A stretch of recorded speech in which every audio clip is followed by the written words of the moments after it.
Hello friends, welcome to my channel the science fever. आज मैं आप लोग को इनऑर्गेनिक केमिस्ट्री में जो मैं आप लोग को बता रहा था, एटॉमिक साइज का वेरिएशन बताया था, पीरियड में कैसे होगा, ग्रुप में कैसे होगा। ठीक है, तो इस वीडियो में हम लोग देखने वाले हैं आयोनाइजेशन एंथैल्पी कैसे वेरी करता है पीरियोडिक टेबल में। ठीक है, तो देख लेते हैं आयोनाइजेशन एनर्जी।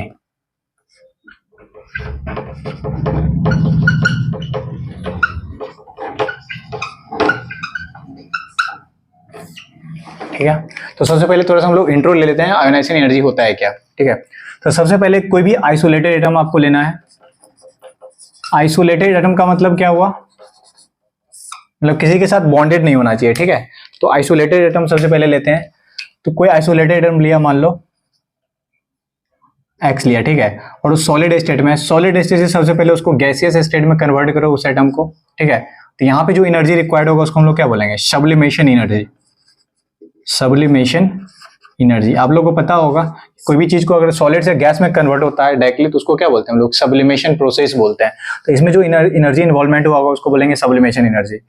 तो आयोनाइजेशन एनर्जी का आपको डेफिनेशन है कि कोई भी आइसोलेटेड गैसियस एटम से, आइसोलेटेड गैसियस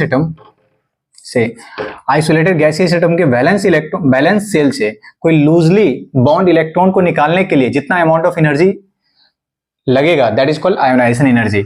इसका मतलब इससे अगर एक इलेक्ट्रॉन निकालोगे तो क्या चीज में कन्वर्ट होगा, एक्स माइनस में कन्वर्ट हो जाएगा, सॉरी एक्स प्लस में कन्वर्ट हो जाएगा, प्लस इलेक्ट्रॉन यहाँ पे निकल जाएगा। ठीक है, तो चूंकि यहाँ पे एनर्जी आप रिक्वायर्ड है ना, energy required to remove an electron from its gaseous atom, है ना, from its valence electron, from its valence shell. कोई भी अगर वैलेंस इलेक्ट्रॉन को निकालने में, एक इलेक्ट्रॉन निकालने में जितना अमाउंट ऑफ एनर्जी यहाँ पे रिक्वायर्ड हुआ, that is called ionisation energy. क्योंकि यहाँ पे एनर्जी रिक्वायर्ड हो रहा है, सो दैट्स व्हाई जो आयोनाइजेशन एनर्जी होगा वो क्या होगा, पॉजिटिव में आएगा ना। मतलब ये प्रोसेस कैसा हुआ, एंडोथर्मिक प्रोसेस हो गया, एंडोथर्मिक प्रोसेस होगा यहाँ पे, इसको बोलते हैं आयोनाइजेशन एनर्जी।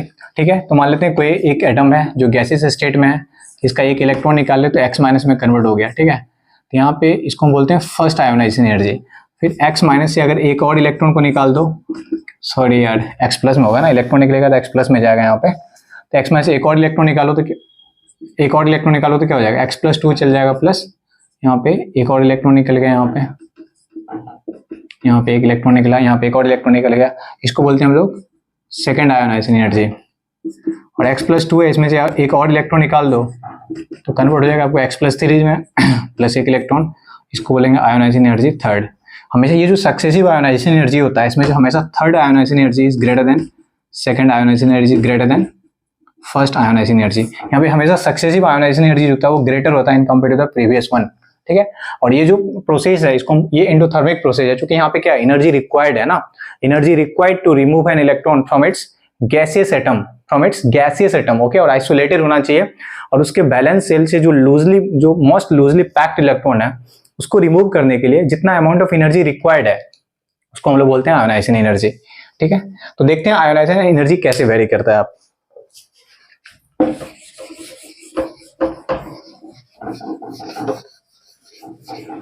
तो सबसे पहले हम लोग इन पीरियड देखते हैं।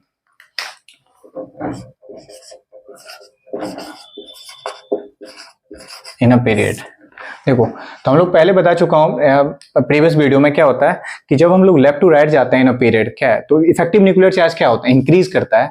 इफेक्टिव न्यूक्लियर चार्ज इंक्रीज करता है जिसकी वजह से क्या होता है, साइज डिक्रीज करता चला जाता है। अब बताओ, अगर साइज डिक्रीज करेगा इसका मतलब जो आउटरमोस्ट इलेक्ट्रॉन रहेगा वो क्या होगा, न्यूक्लियस के नजदीक में रहेगा ना, मतलब अट्रैक्टेड रहेगा न्यूक्लियस से। अगर न्यूक्लियस से अट्रैक्टेड है तो उस इलेक्ट्रॉन को निकालने में क्या होगा, ज्यादा अमाउंट ऑफ एनर्जी लगेगा ना, तो आयोनाइजेशन एनर्जी क्या होगा, बढ़ेगा।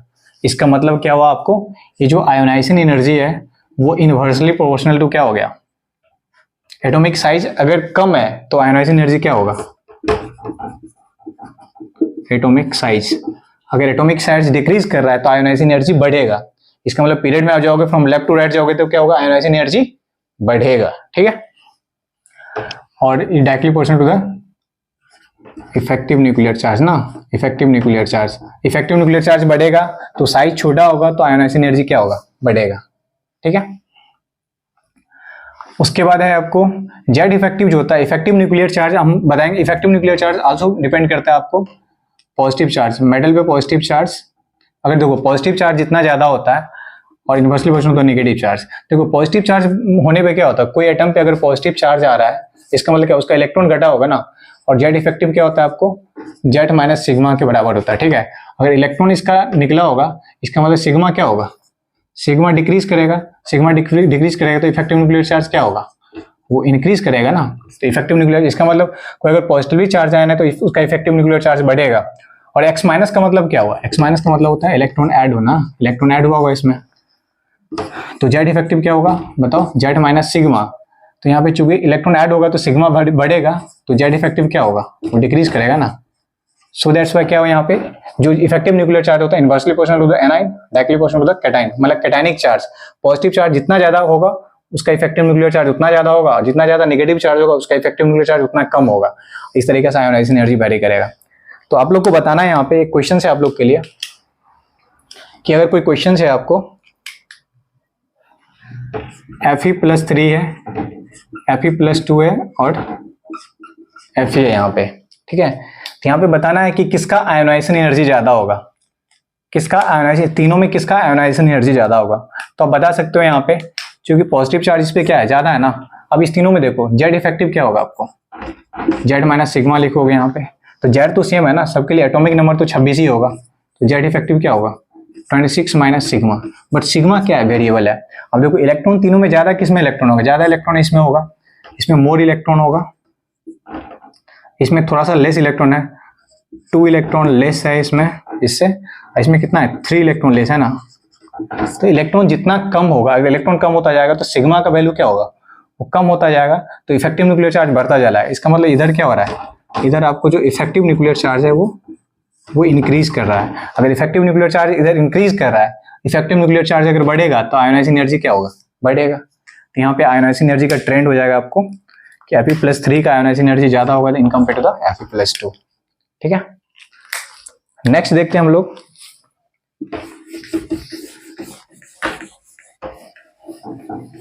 ये जो आपका आयोनाइजिंग एनर्जी होता है ना period, it also depends on the stability of half field and full filled orbital.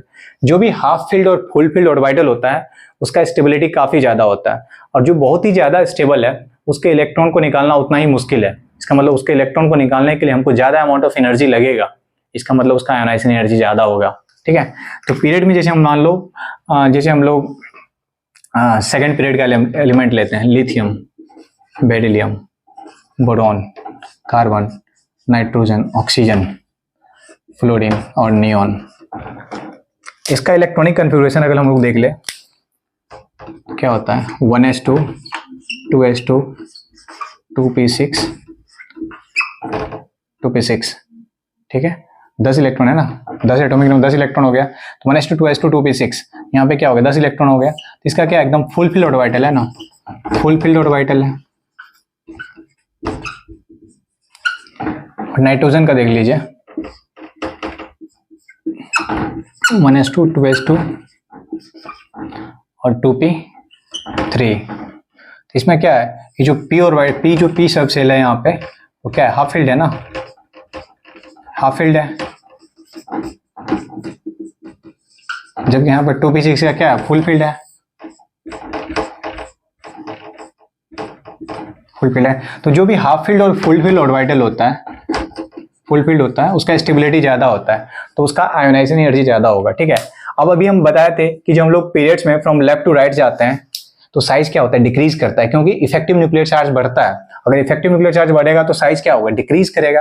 तो साइज तो डिक्रीज कर रहा है, ठीक है, साइज डिक्रीज कर रहा है, बट यहाँ पे इसका मतलब ऑक्सीजन नाइट्रोजन में आप कंपेयर करो तो ऑक्सीजन का, चूंकि साइज के अकॉर्डिंग आप चलोगे तो ऑक्सीजन का क्या होना चाहिए, ऑक्सीजन का आयोनाइजेशन एनर्जी ज्यादा होना चाहिए, ज्यादा होना चाहिए, क्योंकि साइज कम है तो आयोनाइजेशन एनर्जी ज्यादा होना चाहिए, ऑक्सीजन का ज्यादा होना चाहिए नाइट्रोजन से।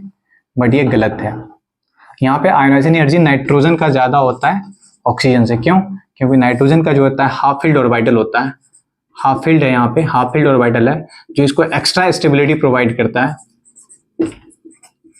एक्स्ट्रा स्टेबिलिटी प्रोवाइड करता है, जिसकी वजह से इसका आयोनाइजेशन एनर्जी क्या होता है, इंक्रीज कर जाता है, ठीक है।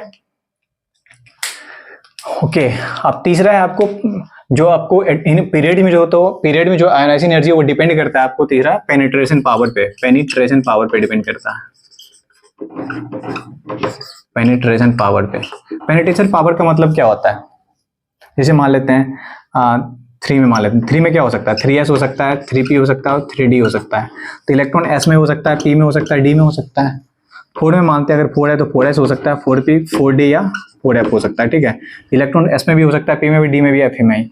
तो देखो यहाँ पे सेल तो सेम है ना, उसका डिफरेंट सब सेल है, sp-df है, ठीक है। तो इलेक्ट्रॉन s में होगा, p में होगा, d में और f में हो सकता है। लेकिन जो अगर पूरा सेल कोई एक पार्टिकुलर सेल के लिए जो सब सेल है sp-df है, इसमें सबसे क्लोज कौन होगा, s p d और f में सबसे क्लोज न्यूक्लियस के क्लोज कौन होगा, s ऑर्बिटल। s ऑर्बिटल जो है वो न्यूक्लियस के क्लोज होगा, न्यूक्लियस के क्लोज होगा। न्यूक्लियस के क्लोज होगा तो क्या होगा, इस पे अट्रैक्टिव फोर्स न्यूक्लियस, इस s ऑर्बिटल में जो इलेक्ट्रॉन्स होगा उस पे जो न्यूक्लियस का जो अट्रैक्टिव फोर्स होगा वो ज्यादा होगा ना। इसका मतलब पूरा सेल, अगर आपको इलेक्ट्रॉन निकालना पड़ेगा तो एनर्जी सबसे ज्यादा कहां पे लगेगा, यहाँ पे एस सबसेल। अब इलेक्ट्रॉन चूंकि एस सबसेल न्यूक्लियस के काफी क्लोज है तो इस पे अट्रैक्टिव फोर्स न्यूक्लियस का ज्यादा है, तो इसके इलेक्ट्रॉन को निकालने के लिए आपको ज्यादा एनर्जी चाहिए, है ना। इसका मतलब एस ऑर्बिटल या एस सबसेल में जो इलेक्ट्रॉन लाइक करता है उसका पेनिट्रेशन पावर ज्यादा होता है। पेनिट्रेशन पावर मतलब फोर्स ऑफ अट्रैक्शन इसका न्यूक्लियस की तरफ ज्यादा है। सो इसके इलेक्ट्रॉन को निकालने के लिए आपको ज्यादा एनर्जी रिक्वायरमेंट होगा, ठीक है। ज्यादा एनर्जी रिक्वायर्ड होगा तो इसका पेनिट्रेशन पावर ज्यादा होता है, मतलब एस। इसका मतलब जो पेनिट्रेशन पावर है वो एस का आपको ज्यादा होगा then P, then D, then F, ठीक है। अब यहाँ पे देख लेते हैं बेरिलियम बोरॉन में आपको क्या लगता है। बेरिलियम बोरॉन में आप अगर ऐसे सोचो कि चूंकि इधर साइज डिक्रीज कर रहा है तो आयोनाइजेशन एनर्जी बढ़ना चाहिए, इसके अकॉर्डिंग आपको बोरॉन का आयोनाइजेशन एनर्जी ज्यादा होना चाहिए बेरिलियम से, बट ये गलत होता है। क्यों, इसको एक्सप्लेन करते हैं हम लोग। बोरॉन का आप देखो यहाँ पे, बोरॉन का लिखो तो 1s2 2s2, lithium 3 4 5, 2s2 2p 1 हो गया यहाँ पे। इसका देखो 1s2 2s2, यहाँ पे 2s2 है, इसका 1s2 2s2 2p1 है, देखो यहाँ पे। तो अगर बेरिलियम के इलेक्ट्रॉन को निकालना पड़ेगा आपको तो 2s से निकालना पड़ेगा ना।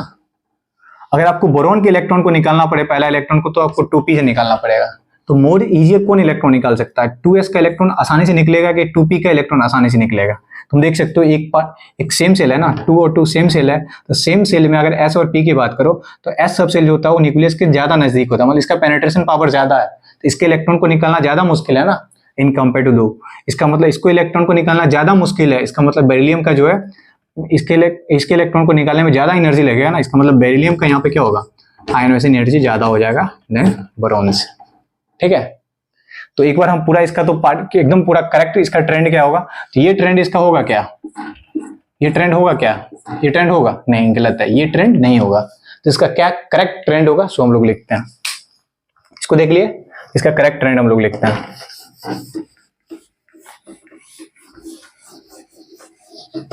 तो इसमें जो आपको आयोनाइजेशन एनर्जी का जो ट्रेंड होगा वो सबसे ज्यादा इसमें किसका हो जाएगा, नियोन का हो जाएगा, नियोन के बाद फ्लोरीन का होगा, फ्लोरीन के बाद ऑक्सीजन नहीं नाइट्रोजन का हो जाएगा, नाइट्रोजन के बाद ऑक्सीजन होगा, ऑक्सीजन के बाद आपको कार्बन हो जाएगा, कार्बन के बाद बोरॉन या बेरिलियम, बेरिलियम हो जाएगा, और फिर बोरॉन हो जाएगा, फिर लिथियम हो जाएगा, ठीक है।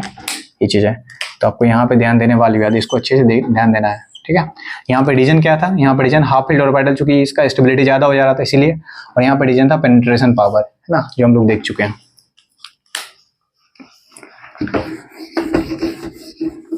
चलिए इसके अलावा आपको यहाँ पे हम लोग देख लेते हैं थोड़ा सा और,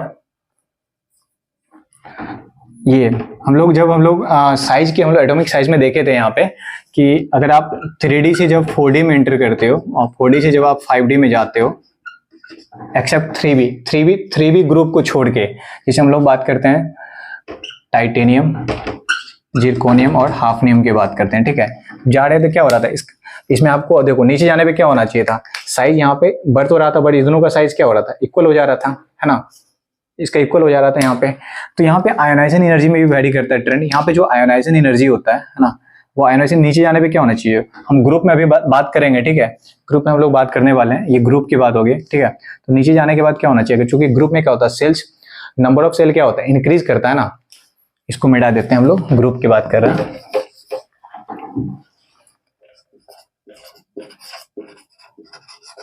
देखो ग्रुप में हम लोग जब टॉप टू बॉटम जाते हैं तो क्या होता है, नंबर ऑफ सेल इंक्रीज करता है, नंबर ऑफ सेल इंक्रीज कर रहा है मतलब साइज इंक्रीज करता है ना।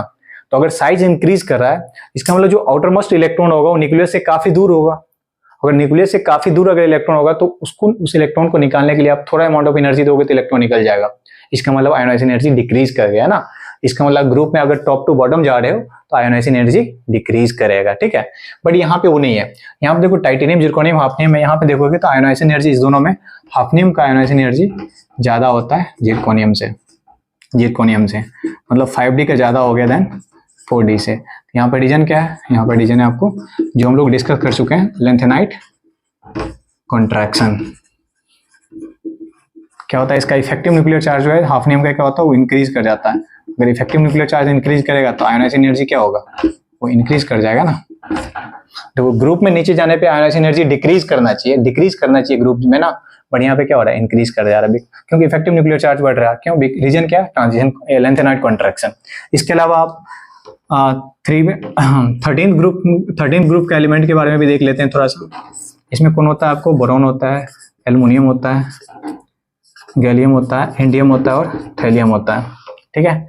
तो ये आप याद रख सकते हो। यहाँ पे इसमें जो आयोनाइजेशन एनर्जी वेरी करता है उसमें आपको बोरोन का आयोनाइजेशन एनर्जी ज्यादा है, उसके बाद थैलियम का है, उसके बाद आपको गैलियम का है, उसके बाद आपको एल्युमिनियम का है और फिर इंडियम का है। ये आप याद रख सकते हो इसको 1 5 3 2 4 से, एक ट्रिक से आप याद रख सकते हो। यहाँ पे देखो बोरोन का यहाँ पे क्या हो रहा है, देखो नीचे जाने पे आपको क्या होना चाहिए था, अगर आप रूल के अकॉर्डिंग सोचो तो नीचे जाने पे चूंकि साइज इंक्रीज कर रहा है यहाँ पे, तो क्या होना चाहिए बताओ आप, आयोनाइजेशन एनर्जी क्या होगा, डिक्रीज करेगा ना। चूंकि साइज बढ़ रहा है तो आयोनाइजेशन एनर्जी डिक्रीज करेगा, क्योंकि साइज बढ़ता है तो आप जानते हो इलेक्ट्रॉन्स का जो आउटरमोस्ट इलेक्ट्रॉन होगा उसका डिस्टेंस न्यूक्लियस से काफी ज्यादा हो गया, और डिस्टेंस बढ़ेगा तो फोर्स ऑफ अट्रैक्शन कम हो जाएगा from Coulomb's law, F=k Q1 Q2 by r² ना। सो दैट्स व्हाई, तो फोर्स कम हो गया, इसका मतलब उसको उस आउटरमोस्ट इलेक्ट्रॉन को निकालना आपके लिए क्या है, इजी है, तो आयोनाइजेशन एनर्जी डिक्रीज कर जाता है।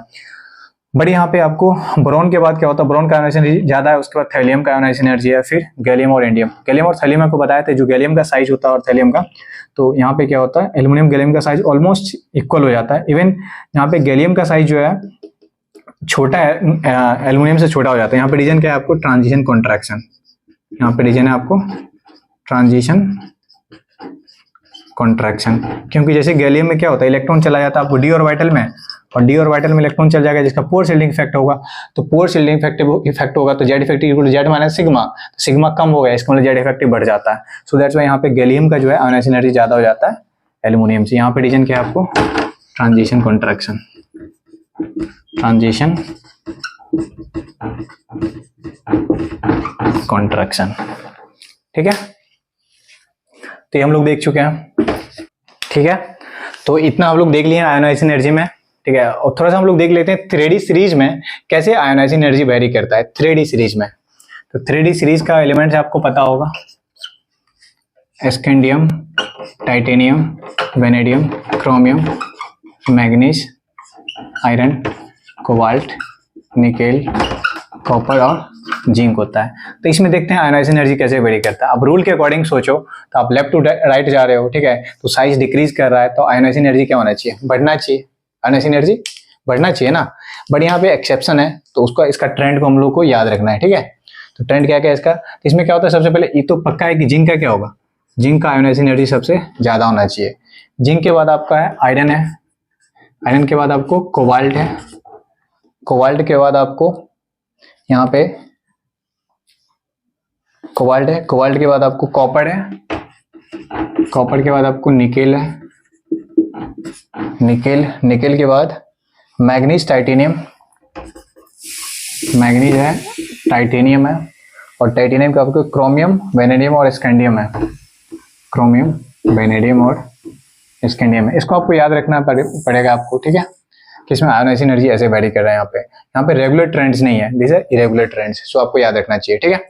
इसके अलावा हम लोग देख लेते हैं एक और चीज कि 12th ग्रुप में जो है आपको 12th ग्रुप में जो एलिमेंट है जिंक, कैडमियम और मरकरी, ठीक है। आपको ये 3D सीरीज का एलिमेंट है, ये 4D सीरीज का एलिमेंट है और ये 5D सीरीज का एलिमेंट है, ठीक है। तो यहाँ पे आपको तो पता है कि 4D 5D सीरीज में किसका ज्यादा होगा आयोनाइजेशन एनर्जी, मरकरी का ज्यादा हो जाएगा in compare to the cadmium. क्यों, क्योंकि यहाँ पे क्या होता है आपको लेंथेनाइट कॉन्ट्रैक्शन होता है यहाँ पे, ठीक है। बट यहाँ पे जो जिंक और कैडमियम में आपको कैडमियम का आयोनाइजेशन एनर्जी क्या होना चाहिए था, कम होना चाहिए था या ज्यादा होना चाहिए था, ऑफ कोर्स यार, इधर आप साइज अगर इंक्रीज कर रहा है, साइज ये नीचे जाने पे इंक्रीज कर रहा है, तो आयोनाइजेशन एनर्जी क्या होगा, इसका कम होगा, इसका मतलब जिंक का क्या होगा, ज़्यादा होगा। तो पक्का है। तो अगर इस तीनों में आपको बोलेगा जाने किधर होगा, जिंक, इसको हम लोग ट्रिक बनाया याद करने के लिए, जाने किधर होगा, जिंक, कैडमियम और मरकरी यहाँ पे होता है, ठीक है। तो यहाँ पे आपको जो आयोनाइजेशन एनर्जी हो गया यहाँ पे, वो मरकरी का आयोनाइजेशन एनर्जी यहाँ पे ज़्यादा होता है, उसके बाद आपको फिर जिंक का यहाँ पे, और ये कैडमियम होता है। ये याद रखो, मरकरी का जो आयोनाइजेशन एनर्जी होता है वो जिंक से भी ज़्यादा है, ठीक है, याद रखना है आपको, ठीक है। थैंक्स फॉर वॉचिंग, फिर नेक्स्ट वीडियो में हम लोग मिलते हैं।